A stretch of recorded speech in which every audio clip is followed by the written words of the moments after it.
Hello dear student, welcome back to my channel master classes. My name is Talib और आप देख रहे हो master classes YouTube channel. Today we are going to discuss about the chapter number 10, यानी कि अध्याय 10 को डिस्कस करेंगे। अध्याय 10 के बारे में बातचीत करेंगे, प्रकाश का परावर्तन तथा अपवर्तन को। इसके पहले हमने 2-3 क्लासेस ली थी जिसमें हमने प्रकाश का परावर्तन, प्रतिबिंब क्या होता है, कितने प्रकार का होता है, दर्पण क्या होता है, कितने प्रकार का होता है, गोलीय दर्पण क्या होता है, उसके कितने प्रकार होते हैं, ये सब कुछ डिस्कस कर चुके हैं इसके पहले की वीडियो में। ना देखे हो तो प्लेलिस्ट में जाकर हमारे चैनल पर आप मेरी वीडियोस देख सकते हैं, क्लासेस देख सकते हैं। ठीक है, आज के इस वीडियो में हम लगभग इतने टॉपिक्स को कवर अप करेंगे, 6 टॉपिक्स, मतलब 6 परिभाषाएं देखेंगे। इन 6 परिभाषाओं को वैसे तो ये एग्जाम्स में नहीं आती, बट ये बेसिक्स है। अगर ये आप सीख गए तो इसके बाद जो आने वाला है भाई साहब वो तो बहुत इंपॉर्टेंट है, तो इसके बिना आप वो नहीं सीख पाएंगे। इसलिए ये पहले सीख लें, फिर इसके बाद की जो क्लास होगी उसमें मैं आपको प्रतिबिंब कैसे बनता है अवतल दर्पण द्वारा, उसको सिखाएंगे। ठीक है, तो पहले इन 6 टॉपिक्स को हम डिस्कस करेंगे और इसकी परिभाषाएं मैं बोल दूंगा, आप लिख लेना।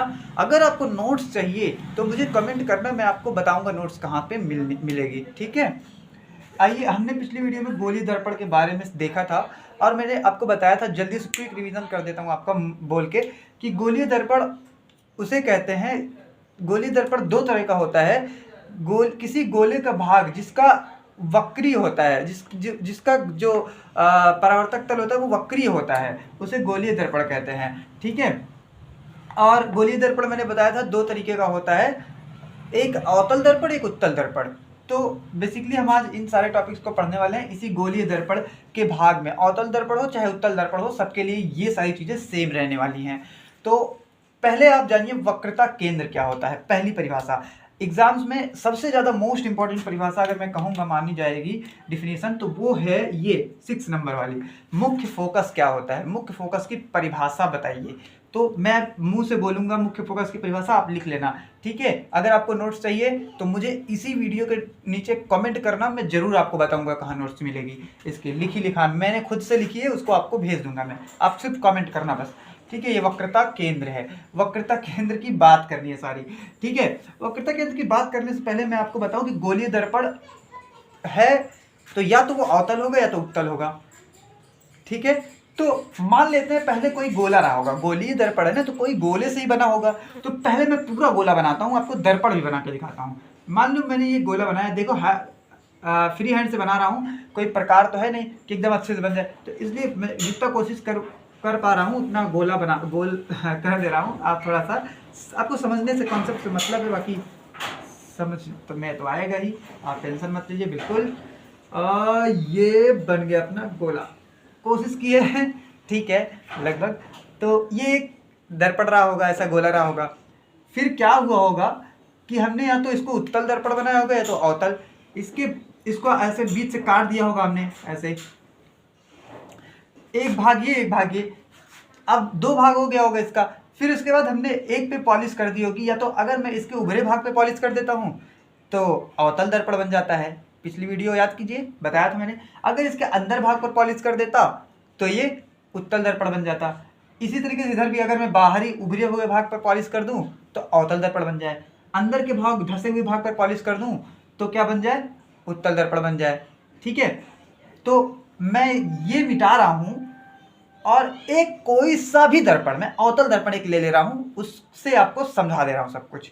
ठीक है, तो मान लो पहले 1 मिनट, मान लो मैंने इसको काट लिया, इतना हटा दिया मैंने, इतना हटा दिया। तो हटाने के बाद देखिए जरा, उससे हटाने से पहले ये गोल, फिर मान लो मैंने यहाँ पे ऐसे, चलिए अवतल दर्पण बना ही लेता हूँ। ये मैंने अवतल दर्पण बना लिया। ठीक है, अवतल दर्पण बना लिया, इसको इधर वाले भाग को अवतल दर्पण बना लिया। तो वक्रता केंद्र क्या होगा? केंद्र माने वो बिंदु जहां एकदम इस गोले का मध्य बिंदु, वही केंद्र होगा। इस गोले का एकदम मध्य बिंदु कौन सा होगा? गोले का केंद्र कहाँ होगा? यहाँ बीच में, यहीं कहीं होगा गोले का केंद्र। ये लाइन सीधी कर दे, तो थोड़ा सा और सीधी कर देते इसको, यहीं कहीं इस गोले का केंद्र होगा। तो जिस दर्पण का, ये दर्पण है, तो दर्पण का गोले का दर्पण भाग है, जिस गोले का ये दर्पण भाग है, उसका जो केंद्र है वही वक्रता केंद्र होता है। ठीक है, तो आप इसकी परिभाषा लिख लेना। मैं इसको मिटा रहा हूँ, सिर्फ एक दर्पण लेता हूँ। अब तो आप समझ गए होंगे ना वक्रता केंद्र क्या होता है। वक्रता केंद्र क्या होता है आप समझ गए होंगे। तो वक्रता केंद्र की परिभाषा बोल दे रहा हूँ, आप लिख लीजिए। अगर आपको चाहिए नोट्स, फिर से बता रहा हूँ, कमेंट करना, मैं जरूर नोट्स बताऊंगा आपको कहाँ मिलेगी। तो वक्रता केंद्र हेडिंग डाल लेना यहाँ पे, और उसकी डिफिनीशन बोल रहा हूँ, लिख लो। दर्पण जिस गोले का भाग है उसका केंद्र ही वक्रता केंद्र कहलाता है। ठीक है, लिख लिया होगा आपने। ये हो गया आपका पहला। अब वक्रता त्रिज्या क्या होती है, दूसरा पहले मैं डिस्कस कर देता हूं। वक्रता केंद्र से दर्पण की दूरी वक्रता त्रिज्या कहलाती है। ये आप दूसरी डिफिनेशन लिख रहे हैं। देखिए कितनी छोटी छोटी डिफिनेशन है, बस सिर्फ आप समझने की देरी है। आप समझ लीजिए बस। क्या वक्रता केंद्र से, ये क्या है आपका वक्रता केंद्र, इससे दर्पण की दूरी वक्रता त्रिज्या कहलाती है। वक्रता केंद्र से दर्पण की दूरी को वक्रता त्रिज्या कहते हैं। ये दूसरी डिफिनेशन हो गई, आप नोट कर लिए होंगे। आइए तीसरी डिफिनेशन, ध्रुव क्या होता है। ध्रुव देखिए एक बात समझ लीजिए, ध्रुव कहाँ होता है। वक्रता केंद्र को आप सी से लिख सकते हैं। यहाँ पे सी से वक्रता केंद्र लिख लो, नाम लेते चलते हैं। ठीक है, तो ध्रुव क्या होता है। ध्रुव क्या होता है, ये जो आपका दर्पण है, ये जो आपका परावर्तक पृष्ठ है, परावर्तक पृष्ठ के मध्य बिंदु को ही ध्रुव कहते हैं। ये परावर्तक पृष्ठ है आपका यहां से यहां तक। इस परावर्तक पृष्ठ का मध्य बिंदु मैं यहां पे मान रहा हूं, हो सकता है मध्य बिंदु यहाँ थोड़ा सा इधर उधर हो, लेकिन मैं यहाँ पे मध्य बिंदु आएगा लगभग, तो मैं इसको मान लेता हूँ। तो ध्रुव किसको बोलते हैं, इसी बिंदु को। और ध्रुव को किससे नोटिस करते हैं, पी से। ध्रुव को किससे, ध्रुव का नोटेशन क्या है, पी। ठीक है, तो ये परावर्तक पृष्ठ के मध्य बिंदु को ध्रुव कहते हैं। तो ध्रुव यहाँ हो गया। आपको ये वाली डिफिनेशन समझ गए, बोला था वही डिफिनेशन ना, परावर्तक पृष्ठ के, दर्पण के परावर्तक पृष्ठ के मध्य बिंदु को ध्रुव कहते हैं, तो उसे पी से लिखते हैं। ठीक है, अब मुख्य अक्ष क्या होती है। मुख्य अक्ष दर्पण के ध्रुव तथा केंद्र को मिलाने वाली रेखा ध्रुव, डिफिनेशन लिख लीजिएगा मुख्य अक्ष की। दर्पण के ध्रुव पी तथा वक्रता केंद्र, दर्पण के वक्रता केंद्र सी को मिलाने वाली रेखा मुख्य अक्ष कहलाती है। तो यही रेखा क्या हो गई, मुख्य अक्ष। इसको आप चाहे तो थोड़ा सा और बढ़ा सकते हैं, इधर और बढ़ा सकते हैं, इधर भी ऐसे और बढ़ा सकते हैं। तो यही रेखा क्या हो जाएगी, मुख्य अक्ष। तो मुख्य अक्ष की भी डिफिनेशन हो गई। देखिए ये सब बहुत काम देगा अगले लेक्चर में, आप देखना। बहुत आप लोग जो भी इस लेक्चर को अटेंड करेगा ना, तो समझ लीजिए उसको आगे वाले लेक्चर में बहुत मजा आने वाला है। तो इसलिए प्रीवियस क्लासेस देखकर ही आप आगे बढ़िए। ठीक है, आप प्लेलिस्ट के थ्रू ही तैयारी कीजिए सब अपनी बोर्ड की। ठीक है, तो ये मुख्य अक्ष हो गया आपका। अगला है आपका दर्पण द्वारक। ये क्या होता है, छोटी छोटी डिफिनेशन है। परावर्तक पृष्ठ की व्यास को क्या बोलते हैं, दर्पण द्वारक बोलते हैं। परावर्तक पृष्ठ, देखिए दर्पण का ये परावर्तक पृष्ठ है। परावर्तक पृष्ठ का व्यास कहां से कहां तक है, यही तो है परावर्तक पृष्ठ का व्यास, यही है ना, परावर्तक पृष्ठ का व्यास यही है। तो इसी को दर्पण द्वारक बोलते हैं। जहां देखिए दर्पण द्वारक आप समझिए, जहां से प्रकाश की किरण जाती है, जितने भाग में, दर्पण यहीं तक तो है, यहीं से खत्म हो गया है, इसके ऊपर जाएगी तो टकराएगी नहीं इसमें। तो जितने भी टकराती है वही क्या है, परावर्तक पृष्ठ। तो वही क्या है, परावर्तक पृष्ठ। परावर्तक पृष्ठ का जो व्यास है, परावर्तक पृष्ठ का व्यास ही दर्पण द्वारक कहलाता है। तो दर्पण द्वारक समझ में आया। दर्पण का परावर्तक पृष्ठ का व्यास दर्पण द्वारक कहलाता है। ये वाली डिफिनेशन भी हो गई आपकी। ठीक है, देखिए बहुत तेजी से, इतना इजी वे में मैं समझा रहा हूं आपको सब समझ में आ रहा होगा। इसमें कुछ ऐसा है ही नहीं कि ना समझ में आए। आप चाहे इसको नाम दे दें एम, इसको दे दें एन, तो एम से लेकर एन तक यही है कि दर्पण द्वारक, परावर्तक पृष्ठ ये है आपका, ये परावर्तक पृष्ठ है और ये दर्पण द्वारक है। ठीक है, यहां से यहां तक। अब लास्ट की बहुत ही इंपॉर्टेंट डिफिनीशन है जिसका नाम है मुख्य अक्ष। मुख्य फोकस, मुख्य अक्ष तो हो गया ना, यहाँ पे था मुख्य फोकस। अब ये क्या होता है, इसको बहुत अच्छे से समझना है आपको। मैं इसको मिटा रहा हूँ दर्पण द्वारक को, क्योंकि कोई ज़रूरत नहीं है इसकी, आप समझ गए होंगे दर्पण द्वारक क्या होता है। इसको समझाने के लिए मैं थोड़ा सा टाइम देता हूँ आपको अच्छे से, क्योंकि यही बहुत इंपॉर्टेंट है, एग्जाम में बहुत पूछी जाती है ये, और इससे आप कई सारी चीज़ें भी सीख जाएंगे इसको सीखने के बाद।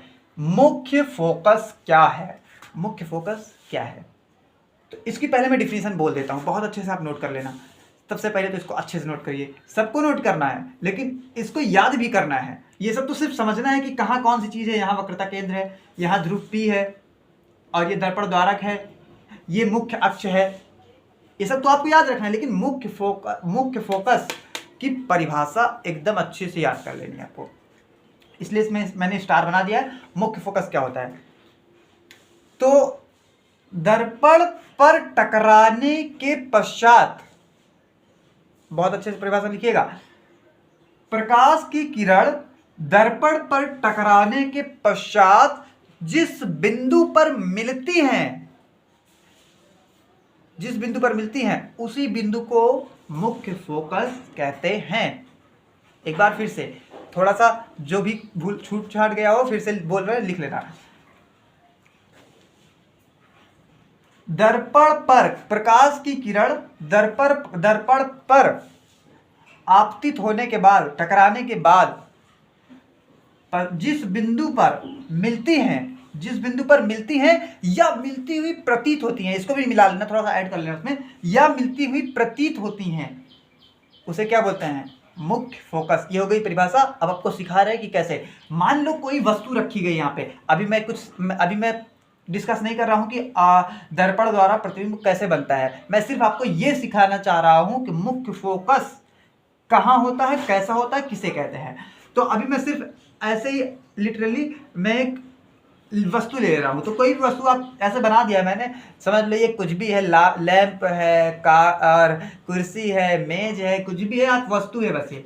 तो ऐसे बहुत सारी किरणें आ रही होंगी, इससे टकरा के दर्पण पर जा रही होंगी, इससे टकरा के दर्पण पर जा रही होंगी, तो बहुत सारी आ रही होंगी। लेकिन हमने कहा था कि हम जो है, हमको स्टडी करनी है, सीखना है सब कुछ, तो सीखने के लिए हम सारी किरणें लेंगे तो हम कंफ्यूज हो जाएंगे ना, कहाँ पे कौन सी जा रही है। तो इसलिए हम सिर्फ क्या करेंगे, 2 किरणें लेंगे, 2 किरणें, जिससे प्रतिबिंब बनाने के लिए कितने किरणों की आवश्यकता होती है, ये भी क्वेश्चन है। प्रतिबिंब बनाने के लिए कितने किरणें चाहिए, तो 2 चाहिए बस। प्रतिबिंब अगर बनाना है तो सिर्फ 2 किरणें चाहिए, तो यहाँ से 2 किरणें आपको चाहिए।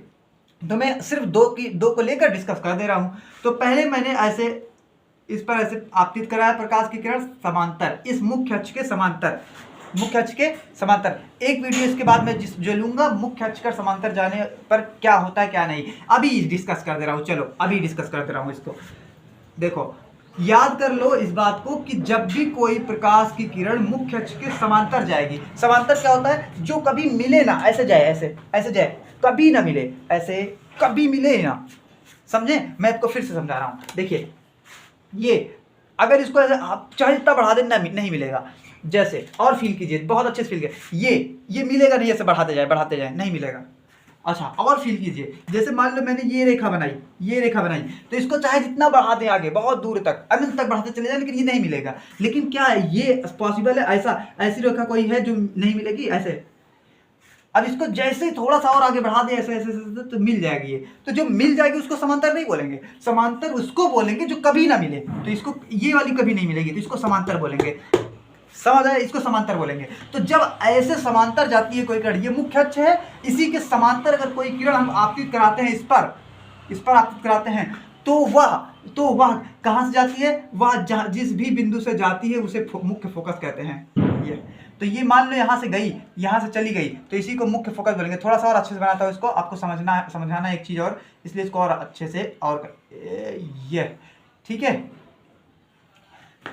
यहाँ से गई, अगर मान लो एकाध और किरण ले ले इसी के समांतर, यहाँ अनंत से तो आ ही रही, नीचे हर जगह से आ रही, तो मैं एक ठो इधर से ले रहा हूँ, एक ठो इधर से भी ले रहा हूँ, ये समांतर आई, ये देखो मुख्य अक्ष के समांतर ये वाली आई, तो ये वाली आई तब कहाँ से जाएगी, वही बिंदु से जाएगी, क्योंकि एक ही जब समांतर आएगी तो एक ही ऐसा बिंदु होगा जहां से जाएगी, और वो जो जहां से जाएगी उसी बिंदु को फोकस बोलेंगे, कैपिटल एफ से लिखेंगे, कैपिटल एफ। इसको मिटा देते हैं, हालांकि इसको चाहे जितना बढ़ा दो, लो बढ़ा दिए भैया, ऐसे नहीं तो तुम लोग बुरा मान जाओगे कि मिटा दिए लिखने के बाद, तुम्हारी मर्जी, ऐसे बढ़ाते चले जाओ, यहाँ से निकल जाएगी ऐसे किरण, ऐसे आई ऐसे निकल गई। तो तीर देखो, तीर हमने इधर को क्यों बनाया, क्योंकि इधर से आ रही है किरण, इस पे टकराई और ऐसे निकल गई, ऐसे निकल गई ये। तो जिधर से आ रही है उधर से तीर ऐसे बना दो, और जिधर जा रही है उधर निकाल दो। तुम लोग तो इसमें माहिर हो गए यार, फटाफट बना दोगे। तो ये जो है इसी को मुख्य फोकस बोलेंगे, कैपिटल एफ से लिखेंगे। भैया इतनी बात समझ में आई कि नहीं? समझ में आ गया होगा, उम्मीद है समझ में आ गया होगा। तो बहुत ही अच्छे से इतना तैयार कीजिए। नेक्स्ट लेक्चर में हम इसके आगे और भी चीज़ें जो बेसिक्स में आती हैं उसको समझा देंगे आपको। ज़्यादा लंबी लंबी वीडियोस मैं नहीं बना रहा हूँ, क्योंकि मैं जानता हूँ बड़ी वीडियोस देखते ही आपको थोड़ा सा पढ़ाई से दूर होते हुए नजर आते हैं। आप लोग सोचते हैं कितनी बड़ी वीडियो, इसको कैसे देखें, कितना देर लगेंगे, इसलिए मैं छोटी छोटी बना रहा हूँ ताकि आप लोग भी ज़्यादा स्ट्रेस ना फील करें और आराम से मेरी वीडियोस को वॉच कर सकें, बहुत अच्छे से पढ़ाई कर सकें। हर एक वीडियो में मैं छोटी छोटी बना रहा हूँ और बहुत जल्दी सिलेबस पूरा कर दूंगा, और एक भी पॉइंट नहीं छूटेगा पूरे बुक से। आप मिला के देख लेना, ज़्यादा ही रहेगा, कम नहीं रहेगा। ज़्यादा रहेगा कैसे? हाँ, ज़्यादा ही रहेगा, कम नहीं रहेगा एक भी पॉइंट, बल्कि मैं ज़्यादा ही पढ़ा दूंगा, कुछ आपके सिलेबस से भी थोड़ा सा ज़्यादा पढ़ा दूंगा, लेकिन कम तो बिल्कुल नहीं रहेगा। ज़्यादा नहीं पढ़ाऊंगा, कम भी नहीं पढ़ाऊंगा। ठीक है, मिलते हैं नेक्स्ट लेक्चर में। आज की क्लास यहीं पे समाप्त करते हैं। अगर आपको क्लास पसंद आई तो अपने दोस्तों में शेयर कीजिए, ताकि उनका भी भला हो जाए बेचारों का, वो लोग भी पढ़ लिख लें। आप तो चाहते ही होंगे कि पढ़ लें। ठीक है, thanks for watching, next video में मिलते हैं।